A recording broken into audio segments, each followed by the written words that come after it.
મારું નામ છે વિપુલ ખ્રિસ્તી અને મારી યુટ્યુબ ચેનલમાં આપ સર્વનું હાર્દિક સ્વાગત છે. તારીખ 27/8/2024 અને વાગ્યા છે સવારના 11:36 થઈ છે અને આપણા ભાઈબંધના કંપની પર આવ્યા છે. Makarpura GIDC Vadodara Gujarat India. પણ ઓલરેડી કંપની તો બંધ છે, પણ જે અહીંયા ફૂલ છોડવા આવેલા છે ને થોડી માહિતી આપીશ. મોગરો આ મારા ઘરે પણ છે અને એમાંથી આ ડાળખી આપેલી છે ને આટલો સરસ મોગરો થયેલો છે.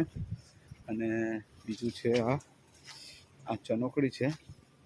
આ ચનોખડીના બીજ પણ મારા ઘરથી જ આપેલા હતા. અને આ ચનોખડી આ એકદમ ઉપર ચડેલી છે, બહુ જ સરસ ચનોખડી થયેલી છે. ચનોખડી એટલે ગુજરાતીમાં ચનોખડી કહે છે, હિન્દીમાં શું કહે છે ને એક્ઝેક્ટ મને નામ યાદ છે પણ અત્યારે ભૂલી ગયો છું. અને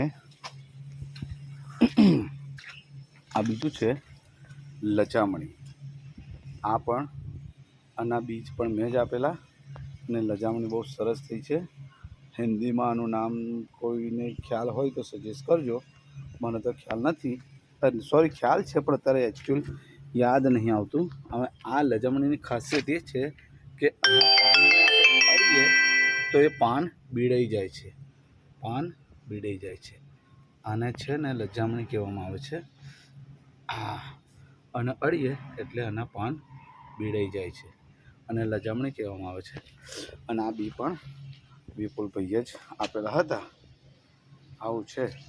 પહેલાં લજામણીના બી મેં આપ્યા હતા, એ થયા છે. અને આ ચનોખડીના બી મેં આપેલા, બહુ ઉપર ચડી છે, ખ્યાલ આવે દેખાય તો. આ છે, આ લીલું લીલું બધું દેખાય, ટોટલી ચનોખડી જ છે. અને લાલ બીજ આવે છે તો કોઈને ખ્યાલ હોય તો. અને આ મોગરો અને મની પ્લાન્ટ. આ મની પ્લાન્ટ તો જો કે મેં નહોતો આપ્યો, એ લોકોએ કદાચ ક્યાંક લાવીને રોપ્યો હશે.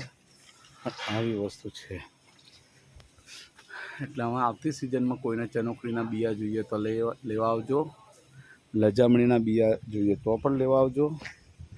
અને આ છે આપણી રિક્ષા, વિપુલભાઈ જોનભાઈ ખ્રિસ્તીની રિક્ષા. આ છે આપણી રિક્ષા GJ6BU 7453. અને આ છે સાલ્વેશન આર્મીનો symbol, Makarpura corps salvation army. આપણી રિક્ષા છે. આપણી પાસે મારુતિ સુઝુકીની ઇકો ગાડી પણ છે અને ટોયોટાની ઇનોવા ક્રિસ્ટા પણ છે. કોઈને પણ રિક્ષાની જરૂર હોય, ઇકો મારુતિ સુઝુકીની જરૂર હોય કે ટોયોટા ઇનોવા ક્રિસ્ટાની જરૂર હોય તો આપણને કોલ કરી શકે છે. અને આપણી ચેનલને લાઈક અને સબસ્ક્રાઈબ કરી દેજો દોસ્તો. Okay, thank you very much.